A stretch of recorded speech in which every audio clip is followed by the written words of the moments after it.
dan ketidakpuasan yang terjadi kepada diri saya terutama. Jadi kita tidak membaca orang, kita baca diri kita sendiri. Seperti halnya saya itu juga sering sekali menerima kegagalan. Sehingga kejadian-kejadian seperti itulah yang mana kita akhirnya bisa merenungkan bahwa yang ternyata kelebihan-kelebihan ini semata-mata hanya pinjaman dari Tuhan, hanya pemberian dari Tuhan semata. Sehingga kita kalau sudah mengerti seperti itu, kita tidak bisa menyombongkan diri. Namun di balik itu kita juga diberi kelebihan yang mana kita kadang juga terheran-heran. Misalkan kita melangkah sesuatu atau mengerjakan sesuatu, kadang-kadang diberi yang tidak masuk akal. Bahkan sekejap saja sudah berhasil misalkan itu. Sehingga seperti halnya yang diceritakan oleh Mbak Lulu bahwa pada saat di rumah kita ada 5 atau 6 orang tamu dari kabupaten dan keadaannya hujan dan pada tepat jam itu bahwa kantor itu tutup. Maka mereka apabila tutup susah, mereka tidak bisa absensi di kantor. Akhirnya mereka kebingungan dan saya memerintahkan kepada Mbak Lulu, saya hanya percaya saja. Namanya berusaha, barangkali nanti bisa berhasil. Perintahkan untuk keluar, untuk usaha untuk menerang hujan itu. Pada waktu itu sudah deras, Mbak. Ya, menghentikan itu. Hujan sangat deras sekali dan mendung petang dan besarnya dengan angin-angin yang akan merobohkan pohon-pohonan. Ternyata dengan kebersamaannya, yaitu penerapan daripada Mbak Lulu untuk memohon kepada Tuhan, ininya memohon teman-teman. Kita tidak punya perewangan, tidak punya jin dan sebagainya. Memohon kepada Tuhan, hanya beberapa menit saja hujan yang seperti itu tersingkir dan daerah lain yang deras, namun di desa ini hingga di kota Blitar pun juga terang benderang dan akhirnya membuat senang kepada tamu-tamu yang ada di sini. Sehingga transfer yang diberikan pada orang lain itu pun juga mohon izin kepada Sang Pencipta Alam, mohon izin pada Tuhan Yang Maha Esa agar kekuatan yang diberikan itu juga diridhoi seperti halnya kita yang melaksanakan. Dan pemberian-pemberian itu atau transfer itu apabila tidak diizinkan Sang Pencipta juga akan gagal total. Artinya semua itu hanya semindi, hanya pasrah kepada Tuhan saja. Namun asalkan yang memberi dan yang diberi itu ikhlas yakin, maka atas rahmat Tuhan mereka-mereka pun juga akan berhasil. Karena yang namanya berhasil itu bukan karena orangnya pinter. Keberhasilan semata benar murni daripada anugerah hadiah dari Sang Pencipta Alam atau Tuhan Yang Maha Esa atau Allah Subhanahu wa Ta'ala. Nah, kalau namanya sulit itu kalau ketemu kuncinya tidak sulit, Mbak.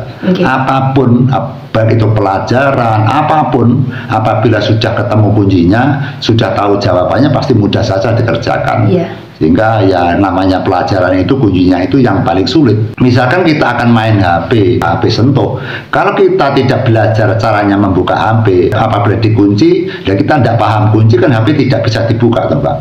Karena memainkan HP itu harus dibuka kuncinya, dan HP sendiri harus ada misalkan kuotanya, harus ada misalnya wifi-nya, terus kemudian HP-nya harus normal. Jadi tidak semudah kita bermain HP. Seperti halnya ilmu juga demikian, ilmu tentu ada kunci-kuncinya, dan ilmu pasti ada amalannya, pasti ada yaitu doa-doanya dan sebagainya. Sehingga apabila kita sudah memiliki kunci-kunci dan kita diberi kekuasaan Tuhan, maka apabila walaupun kita percaya pada orang lain menitipkan bahwa tolong ini kerjakan, Mbak, semoga nanti berhasilannya, minta tolong saja, kadang-kadang juga berhasil. Bahkan di saat-saat seperti ini sering sekali kita itu malu, kita itu juga tertawa lah.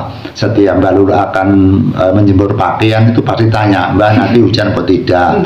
Itu pasti itu teman-teman. Jadi setiap Mbak Lulu itu kalau musim rendeng lah, musim hujan lah, itu pasti tanya, Mbak, nanti hujan atau tidak. Ya karena keyakinan Mbak Lulu kepada saya itu hampir 90% ya terbukti, teman-teman. Bukanlah kita itu wasito, tidak, kita hanya ngawut saja. Saya, Mbak, nanti hujan enggak gitu. Itu dalam arti kita tidak tahu apa-apa, ya kita bilang tidak secara laduni, teman-teman. Kita ucap, nanti sepi sanjati datang kena wali itu. Satu kali ucap tidak, ya ternyata juga tidak. Dengan keyakinan yang seperti itulah Mbak Lu benar-benar meyakini apa yang kita perbuat, yang kita ucapkan itu banyak yang terjadi daripada tidaknya.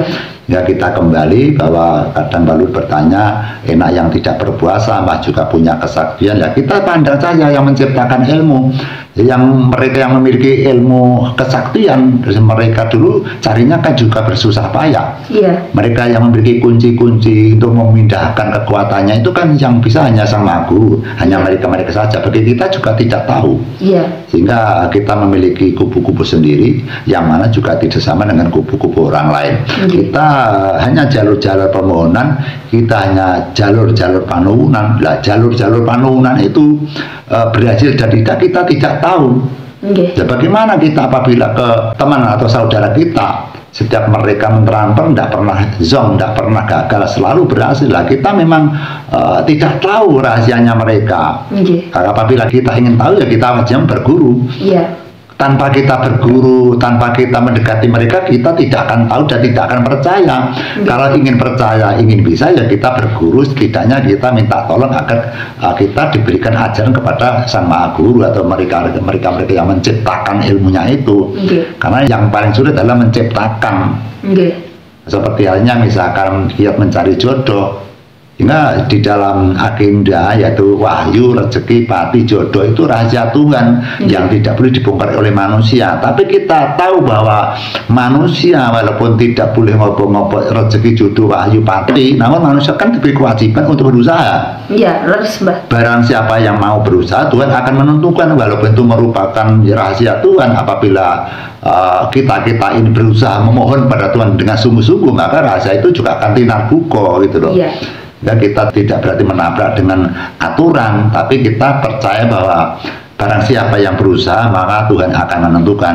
Dengan usaha yang kuat itulah maka kita akan juga berhasil. Sehingga misalkan seperti halnya giat-giat mencari jodoh, bahwa jodoh itu benar-benar dipaten, bahwa itu adalah kuasa. Apabila jodoh itu ditentukan oleh Tuhan, itu memang benar, memang ditentukan. Tapi tidak ada salahnya kita untuk berdoa memohon agar jodoh bisa didatangkan. Yang jelas kiat-kiat untuk menggapai misalkan mendatangkan jodoh itu kan juga pasti ada kunci-kuncinya, ada rahasianya, ada cara-caranya. Namun cara-cara dan kunci-kunci tersebut tidak menjamin pasti berhasil gitu loh. Yang namanya permohonan itu bisa berhasil dan tidak. Padahal itu sudah punya kuncinya, punya rumusnya, tapi belum tentu berhasil karena kita hanya memohon pada Tuhan. Jalur kita bukan jin dan setan. Kalau jalur kita itu bangsa astral, bahasa lembut biasanya kontan, Mbak. Kita minta ini wujud gitu loh. Kalau kita memohon pada Tuhan itu kadang berhasil, kadang ya tidak.